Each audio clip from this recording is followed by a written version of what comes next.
Thank you, Richard. So without further ado, we'll just get into the program. We have Consul General who has been kind enough to support this program, like by making sure, like, as to what are the kind of conversations. I learned so much from him in terms of the conversations that are happening on India, and what is it that we should really move forward with. So Dr. Srikar Reddy, I think everybody in this room knows him. He's the Consul General in San Francisco, somebody who's a career diplomat, worked with the Ministry of Commerce before this current assignment, and has been instrumental in really taking the India-US relationship forward in many, many ways. Dr. Reddy, over to you, please. And thanks a lot for joining us. Thank you, Amit. Distinguished dignitaries, speakers, faculty members, ladies and gentlemen, a very good morning, namaskar. It is an honor and privilege to extend a warm welcome to each one of you to this second edition of the India Dialogue at this Stanford University, which is a hub of innovation and which promotes entrepreneurship. As a Consul General, I am delighted to witness the gathering of brilliant minds from India and the US to provide their perspectives and foster an understanding on India. I extend a special welcome to Ambassador Sripriya Ranganathan, Charge d'Affaires, Embassy of India, Washington, D.C., and distinguished dignitaries, especially who have traveled from India, Professor Ramesh Chand, Member Niti Aayog, Sri Amitabh Kant, G20 Sherpa, Government of India, and Sri Sanjeev Sanyal, Member, Economic Advisory Council to Prime Minister Modi. So as already informed by Dr. Amit Kapoor, so this year edition with the theme, The Elephant Moves, India's New Place in the World, is a continuation of last year's effort. And I think this year's deliberations are significant in view of the general elections which will be held in May this year in India. As you're aware, India, with its rich history, diverse culture, and rapid economic advancements, has emerged as a global force to be reckoned with. The last year has been remarkable for India for many reasons. I would like to list out 10 important points. First, as Mr. Dasher has already mentioned, India successfully hosted the G20 Leaders Summit meeting in September last year, including the unanimous adoption of the G20 New Delhi Leaders Declaration. Second, India became the fourth nation to land a spacecraft on the moon and the first nation to land on the south pole of the moon. Third, in September last year, the Indian Parliament approved the Nari Shakti Vandan Adhiniyam, widely referred to as Women Empowerment Bill, guaranteeing one-third of the seats for women in the lower house of Indian Parliament and the state assemblies. So this is a very significant first step towards addressing the underrepresentation of women in India's key decision-making bodies.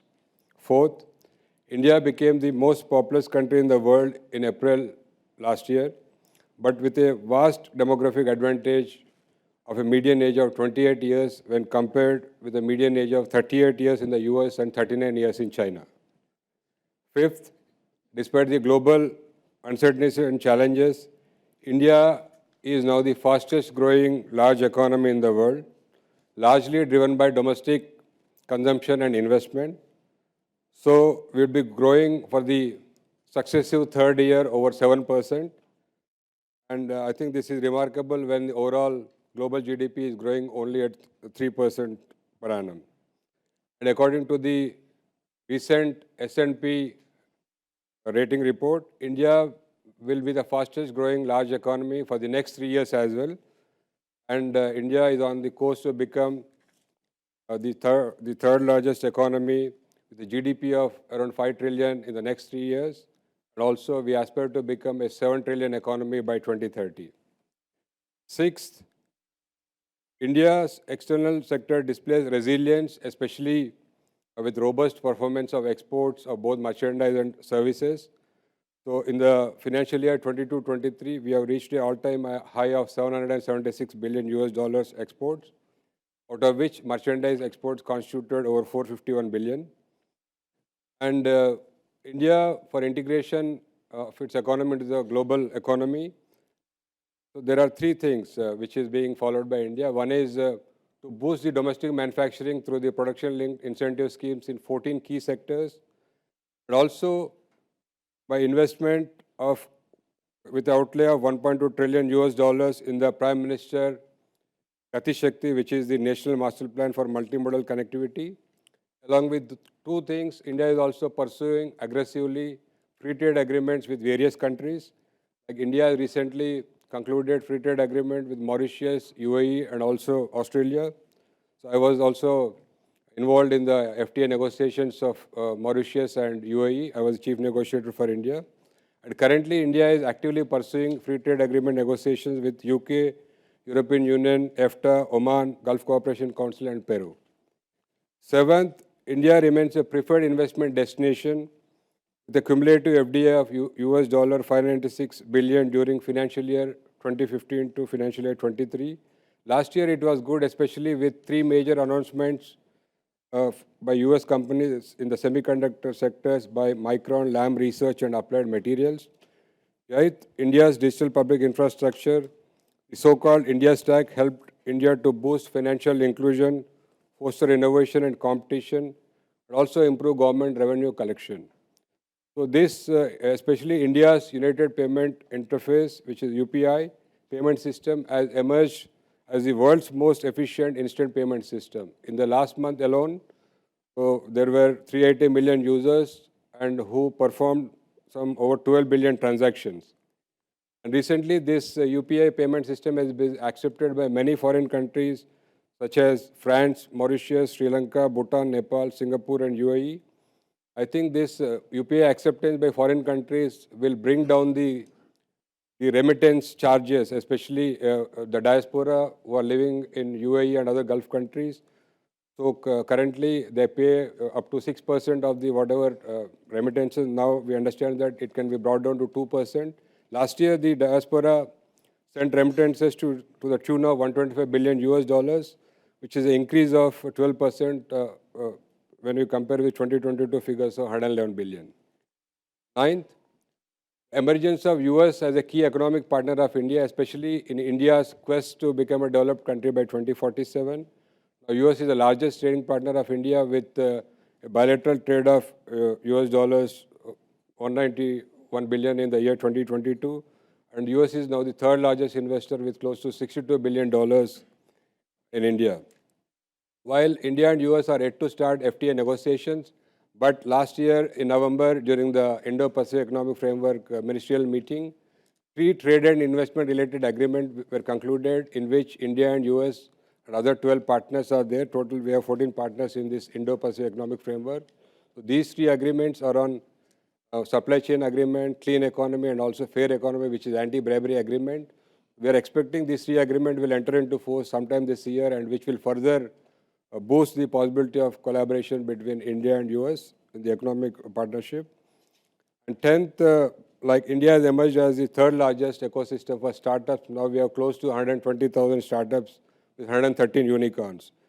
So in November last year, to enhance the collaboration between startups of India and US, Commerce Minister Piyush Goyal and Commerce Secretary Gina Raimondo signed a MOU which for Innovation Handshake.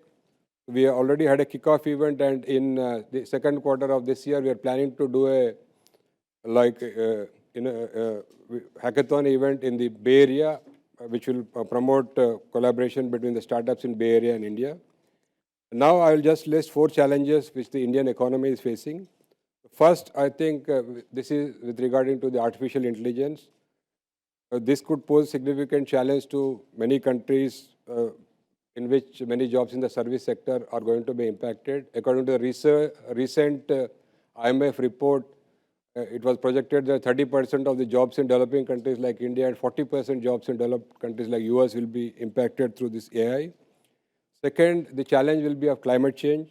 So while India is committed to achieve net zero emissions by 2070, but even India is working with partners in renewable energy, green hydrogen, and adoption of electric vehicles, and collaborating in various forums like IPEF. But I think access to affordable technology and finances could impact India's transition to the clean economy. Third, the current trend of, we can say, deglobalization or anti-globalization with friendshoring and onshoring. So this is impacting overall global trade and investment, and even some sort of geopolitical tensions, especially movement of containers through the Red Sea. It is impacting overall trade.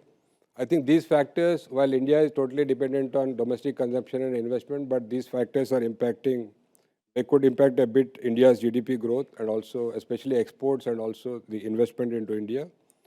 Fourth, I think India has a young population which requires a lot of skilling, especially in the new areas of uh, artificial intelligence, robotics, semiconductors. I think the recent University Grants Commission guidelines to allow joint dual degrees and also setting up of campuses with foreign universities in India will help vast majority of youth in India to have access to quality education in India itself.